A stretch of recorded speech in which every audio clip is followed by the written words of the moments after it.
Então, Marcelo, aqui eu vou apresentar para você, tá? O procedimento que você solicitou, que seria, na realidade, o nome seria a vetorização, tá, de dados a partir de imagens, tá? Então, aqui eu tenho uma folha topográfica. Toda a folha topográfica ela é repleta de dados, né? Só que a interpretação desse dado é baseada no nosso entendimento, né, da simbologia, pois é um tipo de dado chamado matricial ou raster. Tá? Então, a primeira coisa que é interessante na hora de produzir dados vetoriais sobre imagens, seja ela, né, de quais origens sejam folhas topográficas, sejam imagens de diversos tipos de sensores e etc., que primeiro você faça uma interpretação da carta para identificar a quantidade de possíveis feições existentes, né? A topologia dessas feições, lembrando que quando você trabalha com formato shape e trabalha em cima de ferramentas de processamento, você trabalha em cima de topologias, tá? Ou seja, se é linha, ponto, polígono, e a partir daí você construir o seu universo de shapes que vão ser necessários para construir essa vetorização, tá certo? Então, o primeiro exemplo que eu vou dar aqui é o seguinte: vou pegar elementos marcantes, tá? Porque a interpretação ela tem que entender de fato essa cartografia, né, esse raster, e construir o que a gente chama de classes, né? Você tem as feições, que seriam os elementos unitários, e você teria as classes, que seriam um conjunto de feições de mesma categoria, tá? Então, por exemplo, eu teria uma classe sistema de transporte, uma classe vias, uma classe estradas, né? Essa classe ela vai compreender que tipo de feição? As vias, rodovias, dentro das suas variações, os caminhos, né? As estradas não pavimentadas, as estradas pavimentadas. Então, eu vou ter uma variação atributal, né, de característica dessas feições, porém todas elas vão compreender a mesma classe, que seria a classe de sistema de transporte, ok? Então vamos lá. Primeiro passo, você tem que ter uma imagem referenciada, tá? Essa imagem ela tem que estar com o seu registro adequado e com o sistema de referência atribuído, ok? Porque se você não tiver esse procedimento, você vai ter todo um trabalho de produzir vetores sobre uma imagem ou uma foto no sensor, e esse dado vetorizado não vai ter valor espacial nenhum, né, em função do não posicionamento dessa imagem a partir de um registro, tá, por posicionamento global. Beleza? Então, feito esse primeiro passo, que seria a configuração do sistema de referência, o registro da imagem, você vai construir os seus vetores. O procedimento é simples de criar um vetor para cada categoria. Então, vou na opção editar, tá? Vou no catalog, na pasta qualquer que eu tenha escolhido. Eu já expliquei como é que funciona essa construção de pastas, sem liberdade de criar como vocês quiserem.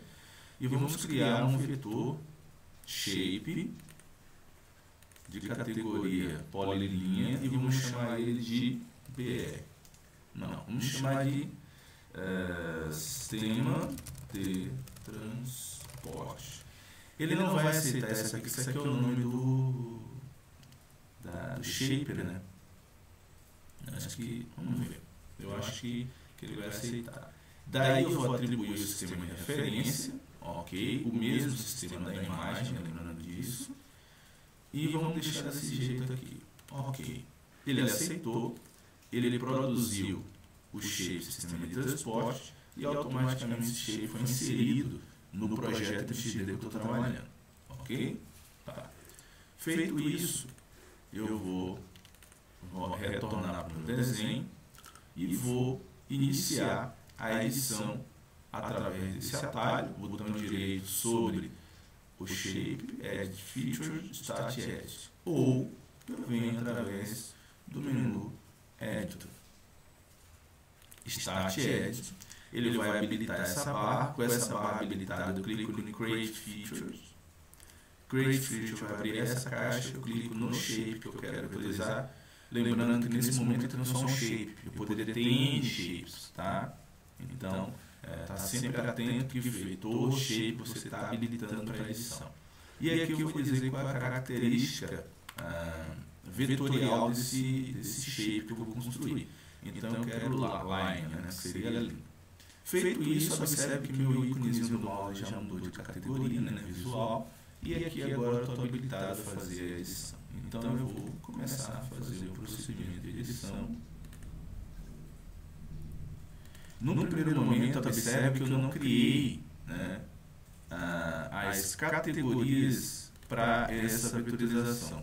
Porque nesse momento não é necessário, né? Eu estou vetorizando sobre uma classe, tá? Ou seja, eu estou vetorizando sobre um conjunto maior, tá? De concluir a vetorização, aperto F2, ele finaliza o vetor, tá? E aí eu vou para uma outra vetorização. Continua ainda na mesma categoria, mas eu poderia vetorizar aleatoriamente aqui, tá? Porque eu criei um shape que ainda não tem nenhum atributo definido, tá?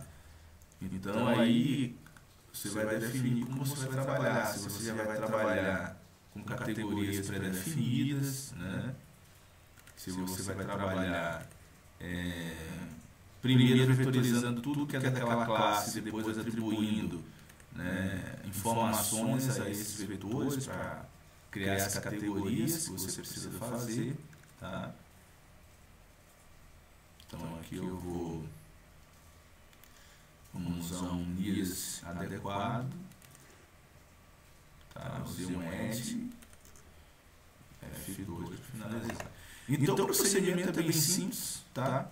Esse procedimento você vai repetir para qualquer feição, seja curva de nível, seja hidrografia, seja polígonos, né, de limite de bairro, limite de município e etc. Tá certo? Lembrando que você, para cada tipo de vetor, você vai ter que escolher uma topologia adequada. Nesse caso aqui eu utilizei polilinha. Se fosse um polígono, por exemplo, vamos criar aqui, só a título de ilustração, eu vou criar o polígono desse barramento aqui. Então esse barramento, como aqui a topologia é linha, ele não vai atender o preenchimento. Eu queria um polígono para poder calcular esse barramento, etc. Então a gente vai construir um novo shape, tá? Aí cuidando para não se perder onde está sendo salvo, chamado de hidrografia. E esse shape agora ele vai ser polígono, atributo sistema de referência, ok, e aplico. Feito isso, eu vou fazer o que agora? Eu vou vir aqui, vou salvar minha edição corrente, que é o transporte, vou dar um stop nela, e vou clicar o direito sobre a hidrografia e vou iniciar a edição. Observe que agora eu tenho dois shapes disponíveis para edição, clico na hidrografia e quero fazer um polígono. Feito isso, mudou, eu dou o zoom adequado para visualizar e vou fazendo o procedimento de vetorização do meu polígono, tá? De barragem, tá? Em outro momento eu vou explicar um pouco sobre vetorização avançada, onde a gente aprende alguns procedimentos para garantir a sobreposição de alguns dados vetoriais, que são de classes diferentes, porém eles são extremamente adjacentes. No caso seria aqui o barramento e o lago desse barramento, tá? Então feito isso, F2 concluído, né? Mesmo procedimento, concluí minhas edições, salvo as edições, stop e salvo o projeto, concluir. Então, o procedimento é esse, tá? Qualquer dúvida você faz uma nova aquisição, beleza? Um abraço, até mais.